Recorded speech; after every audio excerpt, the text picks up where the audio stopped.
On est ensemble comme ça, nous autres, dans les 100 000 matins, jusqu'à 9 h au 97.3. Et là, ce qu'on va faire, c'est d'aller jaser avec Amélie Drobé d'Éducation Pile Poil. Bon matin à toi, Amélie. Bonjour, Jason. Comment ça va? Ça va bien, et toi? Ah oui, ça va super bien. On va ensemble parler, Amélie, ce matin, de chiens d'assistance et de soutien émotionnel. Donc, on va expliquer un peu les deux, mais on va aussi faire la différence entre les deux, hein? Oui, effectivement. Sujet, moi, que je veux dire, c'est souvent abordé.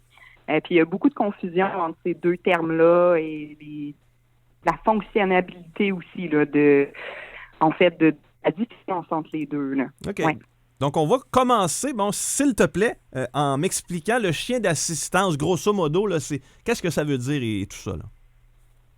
Oui, écoute, en fait, je vais quand même juste débuter pour expliquer la raison pourquoi, parce qu'il y a vraiment de plus en plus de professionnels de la santé et de la psychologie qui vont prescrire, en fait, justement, soit soutien émotionnel ou d'assistance. Mm-hmm. Puis il y a de plus en plus de monde, justement, qui ont des prescriptions en disant qu'ils ont un chien soutien émotionnel, mais qui se trompent, justement, en disant j'ai un chien d'assistance.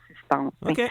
En grosso modo, qu'est-ce qu'il faut comprendre entre les deux, c'est que le chien d'assistance, qu'on peut dire aussi chien guide, c'est un ou l'autre, assistance ou chien guide. Tu sais, les chiens guides, on se rappelle comme exemple Mira, pour les aveugles, les gens à mobilité réduite, etc. Puis les chiens d'assistance, là, en fait, ça le dit, en fait, ils vont assister, en fait, leurs bénéficiaires au quotidien dans leur journée. OK?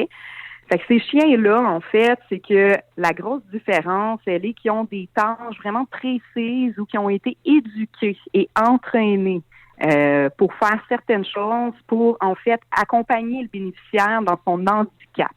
OK? Mm-hmm. La charte, en fait, des droits et libertés, là, indique justement que les gens avec un handicap peuvent avoir un soutien, en fait, puis qu'on n'a pas le droit de discriminer. OK? C'est pour ça que ces chiens-là, ils peuvent aller dans des endroits publics. Donc, quand on dit public, on parle de centres d'achat, restaurants, dans des magasins, etc., là, qui peut vraiment nous accompagner, en fait, au quotidien. Une tâche qui peut ressembler, là, OK? Là, évidemment, comme on a dit pour les aveugles, donc vraiment nous accompagner pour nous guider sur notre chemin. Peut-être aussi des chiens entraînés pour aller ramasser des choses par terre. Mm-hmm. Ça peut aussi être des chiens qui vont être entraînés pour détecter des crises, OK? Il va y avoir des gens qui vont avoir cette description pour un stress post-traumatique. OK?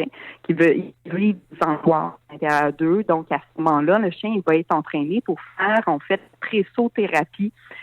Donc, ce qui veut dire qu'il va venir se coller sur l'humain pour calmer, en fait, son niveau cardiaque quand il commence à être accéléré. Ce chien-là, il faut quand même qu'il soit habile et entraîné pour pouvoir déceler, en fait, le niveau cardiaque de l'humain. C'est assez impressionnant. Oui, vraiment, c'est impressionnant. Et Amélie, ça devient une espèce de complément. En fait, ça devient un partenaire à la personne qui en a besoin, là.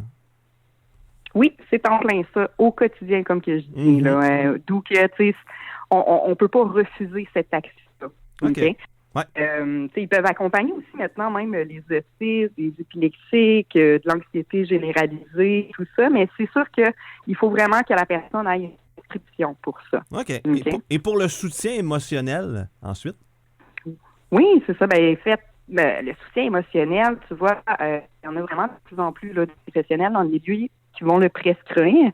Mais la science, là, n'a pas dans l'obligation d'avoir un entraînement pour des tâches. Mm-hmm. OK? C'est qu'en fait, il est là pour réconforter seulement par sa présence. OK? On va parler là souvent plus des gens qui vont avoir des troubles TDAH, de dépression, des troubles anxieux. Donc, les droits, en fait, quand on a cette option-là, c'est on a le droit, en fait, d'être dans un appartement. Puis d'avoir notre chien. T'sais, même si sur le bail, c'est indiqué qu'on n'a pas le droit d'avoir des animaux, Okay. à ce moment-là, le propriétaire ne peut pas nous mettre à la porte. C'est bon. Okay? Ouais. Sinon, l'autre possibilité aussi avec soutien émotionnel, c'est on a le droit, en fait, gratuitement de voyager dans des transports communs. Fait qu'on va parler d'autobus, de train et d'avion. OK? Par contre, avec celui-là, il faut suivre la politique de la compagnie. OK. Fait que des fois, qu'est-ce qui arrive, c'est qu'on va montrer notre prescription, on va dire, écoutez, moi j'ai un chien à soutien émotionnel, j'ai le droit d'embarquer dans l'autobus. Mm-hmm. Mais si cette compagnie-là dit, oui, ben on veut quand même que le chien soit entraîné comme étant civilisé, pas avec des tâches précises, mais on veut être sûr qu'il y a eu une bonne base d'éducation. Là, à ce moment-là, il faut avoir un diplôme pour accompagner le chien. Intéressant, très intéressant. Et Amélie, bon, le temps file, là. Les gens qui nous écoutent ce matin, qui voudraient avoir peut-être un peu plus d'infos ou en savoir un peu plus avec Éducation Pile Poil et tout ça, vos services, on va aller chercher les informations à quel endroit? Oui, bien, vous pouvez me contacter au 819-806-1088 ou par le biais de Facebook sur Éducation Pile Poil. Excellent. Un gros merci à toi pour la chronique de ce matin. Je te souhaite une super belle journée, Amélie. Ben merci à toi aussi, Jason. Salut. Bye-bye. Donc, on vient de jaser, nous autres, avec Amélie Drobé d'Éducation Pile Poil, avec qui on vient de faire notre chronique canine de ce matin, dans les 100 000 matins.